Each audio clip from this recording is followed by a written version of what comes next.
Halo sedulur Geromang, bagaimana keadaan kalian? Semoga kalian semua baik-baik saja, dan tidak kekurangan satu apapun. Pasti di dalam hati kalian bertanya-tanya, film apakah yang akan saya bahas kali ini? Film yang kali ini akan saya bahas, merupakan film keluaran tahun 2019. Film dengan judul T-34 adalah film perang Rusia yang disutradarai oleh Alexei Sidorov. Film pertempuran dengan berlatar belakang era Perang Dunia Kedua, peperangan antara Jerman dan pihak Rusia, di mana tank digunakan di pertahanan Uni Soviet. Film tersebut menceritakan kehidupan Nikolai Ivushkin, seorang komandan tank Rusia, yang berhasil bebas setelah tertangkap dan sempat menjadi tawanan perang pada kala itu. Film tentang Nikolai Ivushkin ini sangatlah epik dalam penggarapannya, di mana sedulur yang sudah pernah menonton filmnya, pasti dapat merasakan ketegangan situasi pada saat perang itu terjadi. Perjuangan Ivushkin untuk bebas dan tertekan di penjara digambarkan dalam film ini. Bagaimana dia diperlakukan, bahkan sempat dia ditempatkan di sel isolasi. Jerman memperlakukan dirinya seperti itu dikarenakan perbuatannya, yang dalam pertempuran terbuka, dirinya telah menghancurkan 6 buah tank Jerman, sementara dirinya hanya bermodalkan 1 buah tank. Kepiawaiannya dalam menentukan target dan memimpin kru adalah kuncinya. Sampai di titik terakhir sebenarnya Ivushkin sudah mengalahkan tank yang ke-6, yaitu tank yang dikendarai komandan Jerman. Pertarungan antara dua negara itu seolah disimulasikan dalam pertarungan antar dua tank. Duel ini pun berlangsung dalam duel maut, pertarungan kombat jarak dekat. Bisa dibayangkan, bagaimana rasanya jika laras tank menghadap ke kita dalam jarak dekat, sungguh situasi yang menegangkan. Walaupun Ivushkin sudah memenangkan pertarungan, dan melumpuhkan tank terakhir, namun dia tidak langsung membunuh komandan Nazi tersebut, yang ingin keluar dari tanknya yang sudah terbakar. Fakta terbalik berbeda dengan Ivushkin, komandan tank Jerman justru malah menembak dirinya. Sehingga Ivushkin tertangkap. Strategi perlawanannya lah yang dianggap pihak Jerman jika dia adalah orang yang berbahaya. Sampailah dia menghuni kamp konsentrasi dan secara khusus ditempatkan di sel isolasi. Dengan penggarapan dan penyutradaraan yang baik, tentu film tentang Ivushkin ini sangat menarik untuk kita bahas. Bagaimanakah kisah Ivushkin ini sebenarnya? Mari kita simak. Sebelum kita lanjut, jangan lupa untuk klik subscribe, like, komen, agar channel ini semakin terus tumbuh dan diterima di hati seluruh masyarakat Indonesia. Dan doakan pula agar subscriber channel ini tembus 1000 subscriber. Mohon doa dan dukungannya. Dan yang baru bergabung, saya ingatkan jika ini adalah spoiler.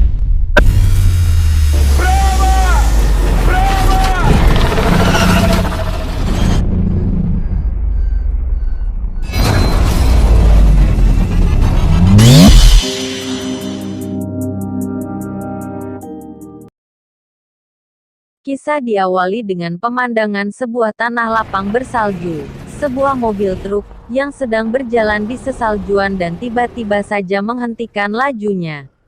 Tampak supir mengeluarkan kapak dan mematahkan pelang penunjuk jalan yang berada tepat di depannya. Dan tiba-tiba, tampak Selamat melihat kehadiran tank Jerman datang tepat di ujung jalan, dan berhadapan dengan truknya. Di mana sang supir masih asik saja menebang tiang jalan tadi, dan tidak menyadari bahaya mendekat. Seketika Selamat memanggil rekannya. Saat sang supir menoleh, alangkah kagetnya dia melihat tank Jerman yang sudah ada tepat di depannya. Segera bergegas berlari, dan memasuki truk. Tanpa pikir panjang, sang supir langsung saja tancap gas. Namun arah kendaraan malah mengarahkan truknya mendekati tank Jerman itu. Nah, di sini si Selamat langsung panik. Di kepanikannya dia berebut setir kemudi dengan sang supir. Dengan berteriak-teriak Selamat mengatakan, "Apakah kamu sudah gila? Mungkin maksud si Selamat kenapa tidak putar balik?" tapi malah mendekat ke arah tank. Dan jika dilihat dari dalam tank, tampak bidikan sudah mulai diarahkan ke arah truk. Truk terus berjalan mendekati tank. Supir truk mengatakan jika dia berniat memutari tank itu. Seolah-olah sang supir sudah mengetahui langkah atau sistem kerja dari sebuah tank. Truk pun berhasil melewati tank tersebut. Dalam posisi sebagai sasaran tembak, sang supir meminta selamat untuk menghitung sampai 4. Tepat di hitungan keempat, sang supir segera merubah arah jalannya. Dan benar saja tembakan tank tersebut meleset, dan itu berlangsung sampai 2 kali tembakan. Namun tidak untuk tembakan yang ketiga, di mana setelah hitungan keempat tank tidak juga menembakkan pelurunya. Kepanikan pun kembali melanda si selamat. Kali ini, dengan mengandalkan insting, sang supir menghentikan truknya secara tiba-tiba.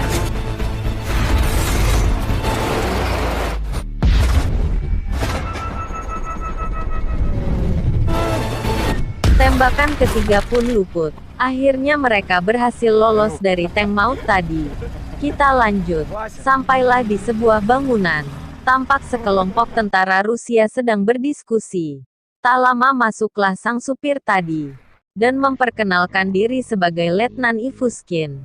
Kali ini Letnan Ivuskin memberitahukan, jika dalam perjalanan dia bertemu dengan tank Jerman. Sang kapten bertanya apakah dia seorang supir tank. Ivuskin pun menjawab iya. Sebenarnya sang kapten sedang menunggu seorang supir tank tapi belum juga datang. Dan dikarenakan posisi Jerman sudah mendekat, akhirnya sang kapten meminta Ivuskin untuk menjadi supir tank tersebut. Tank ini dipakai untuk menghadang pihak Jerman maju lebih jauh lagi. Dan meminta agar desa yang mereka tempati sekarang untuk dipertahankan. Singkat cerita, oleh sang kapten, Ivuskin diperkenalkan oleh kru tank.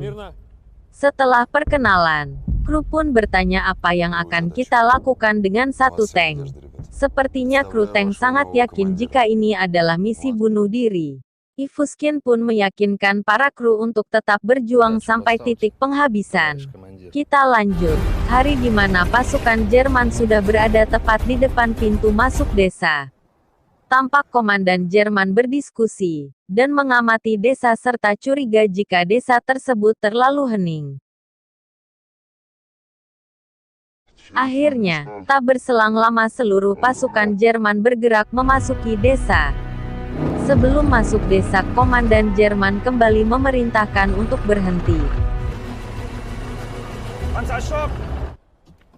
Setelah diamati, ada hal mencurigakan di salah satu sisi desa. Komandan Jerman pun mengerahkan 3 tank untuk mendatanginya. Dan setelah mendekat, tank Jerman segera memuntahkan peluru ke sebuah kandang. Seketika kandang tersebut luluh lantah. Di sisi lain, Ivuskin sudah mengarahkan moncong tanknya ke arah pasukan Jerman. Ternyata, kecurigaan tentara Jerman tentang kandang tadi adalah pengalihan saja, agar posisi tank Jerman menyamping. Dirasa bidikannya sudah tepat. Ivuskin pun segera menarik pedal tembak. Hasilnya 1 kali tembakan. Peluru tank Ivuskin dapat mengenai 2 tank Jerman sekaligus. Kondisi ini membuat anak buah Ivuskin menjadi semangat. Posisi Ivuskin sangat menguntungkan dan 1 tembakan lagi pun mengenai tank ketiga. Mereka pun tampak senang sekali. Namun sekarang Ivuskin harus memundurkan tanknya, masuk ke dalam desa guna berganti posisi. Di dalam desa, Ivuskin memasukkan tanknya ke dalam salah satu rumah. Dan 1 tembakan lagi mengenai tank keempat. Di bidikan selanjutnya, Ivuskin gagal mengenai tank Jerman. Kini 2 tank Jerman tersisa. Situasi ini membuat persembunyian Ivuskin sudah diketahui pihak Jerman. Pasukan infanteri pun dikerahkan mengepung Ivuskin. Di dalam persembunyiannya, Ivuskin bergegas keluar. Di sisi luar, tank Jerman menembakkan pelurunya ke arah Ivuskin. Tank Ivuskin pun terkena tembakan dan rodanya mengalami kemacetan. Dengan segenap upaya tank Ivuskin berjalan, yang akhirnya tank Ivuskin terhalang salah satu rumah. Kini kedua tank Jerman membentuk formasi melingkar menghadang Ivuskin. Salah satu tank Jerman menerobos rumah yang menghalangi mereka, dan berdiam di sana. Dari sanalah komandan Jerman menembakkan peluru, dan tembakan tersebut tepat mengenai tank Ivuskin. Untuk kedua kalinya tank Ivuskin terkena tembakan. Seketika tank Ivuskin tak bergerak. Tampak pihak Jerman sudah menghentikan serangannya. Di dalam tank, Ivuskin ternyata masih hidup, namun salah satu krunya tewas. Tembakan itu pun tidak membuat tank mengalami kerusakan yang berarti. Kembali Ivuskin menyalakan mesin tanknya, dan bergegas pergi. Namun tank musuh satu lagi sudah siap menghadang. Kembali diperlihatkan adu tembak pun terjadi. Namun kali ini Ivuskin diselamatkan oleh salah satu prajurit yang berhasil meledakkan moncong tank musuh. Sekarang tinggal tersisa satu buah tank Jerman.